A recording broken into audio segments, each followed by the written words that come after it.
ती ओनरशिप तुम्हाला समजा दुसऱ्याला मालक करायचं, तर तुम्ही काय करणार? फॉर एक्झाम्पल एखादा मेंबर जिवंत आहे, तर जिवंतपणे तो आयदर सेल करू शकतो, म्हणजे दुसऱ्याला विकणार किंवा गिफ्ट करणार.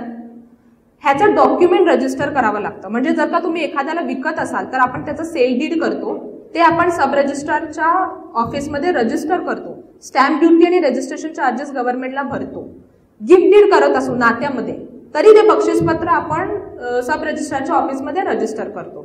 सो कुठल्याही इमूव्हेबल प्रॉपर्टीचा मालकी हक्क एका माणसाकडनं दुसऱ्या माणसाला ट्रान्सफर करायचा असेल तर रजिस्टर डॉक्युमेंट करावं लागतं.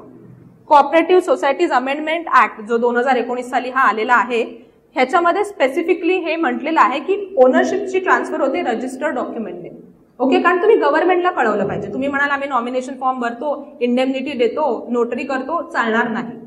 ओके, सो सगळ्यात आधी तुम्ही काय करता तर रजिस्टर्ड डॉक्युमेंट करून तुम्ही मालकी हक्क एका माणसाकडनं दुसऱ्या माणसाला ट्रान्सफर करता आणि मग त्याचं रिफ्लेक्शन होतं सोसायटीच्या मेंबरशिपमध्ये.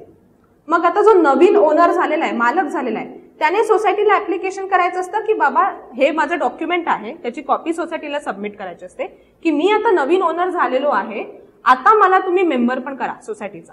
आणि मग त्याच्यासाठी पूर्ण transfer set, membership application, form number 3, बऱ्याच त्याच्यामध्ये गोष्टी त्याच्याकडे मी येईन, ते सोसायटीला सबमिट करायचे असतात आणि सांगायचं असतं की मला तुम्ही आता मेंबर करा. सो ह्या दोन गोष्टी पहिले आपण क्लिअर ठेवूया की सगळ्यात आधी मेन गोष्ट काय की मालकी हक्क ट्रान्सफर होतो आणि त्याचं प्रतिबिंब म्हणून मेंबरशिप ट्रान्सफर होते सोसायटीमध्ये. आता सोसायटी काय ट्रान्सफर करते? तुम्ही सगळे आपल्याला शेअर सर्टिफिकेट बघा, 5 shares of so and so distinctive number ₹50 each असं ते लिहिलेलं असतं. सो ते शेअर्स आहेत ना, ते सोसायटी ट्रान्सफर करते. ते शेअर सर्टिफिकेट तुमच्या नावावर ट्रान्सफर करते. सोसायटी मालकी हक्क ट्रान्सफर करत नाही, सोसायटीला तो अधिकार नाही. सोसायटी ही प्रायव्हेट बॉडी आहे. मालकी हक्क ट्रान्सफर करण्यासाठी आपल्याकडे कायदा आहे, transfer of property act, registration act. त्याच्यामध्ये काय म्हणले? डॉक्युमेंट रजिस्टर करा, गव्हर्नमेंटला डिस्क्लोज करा, गव्हर्नमेंटला स्टॅम्प ड्युटी, रजिस्ट्रेशन चार्जेस भरा आणि मालकी हक्क ट्रान्सफर करून घ्या. वेळात सोसायटीला तुम्ही एक ट्रान्सफर सेट देता, मेंबरशिप ऍप्लिकेशन, आणि सोसायटी जे शेअर सर्टिफिकेट असते त्याची मेंबरशिप तुमच्या नावावर ट्रान्सफर करते. This is the difference between ownership आणि मेंबरशिप.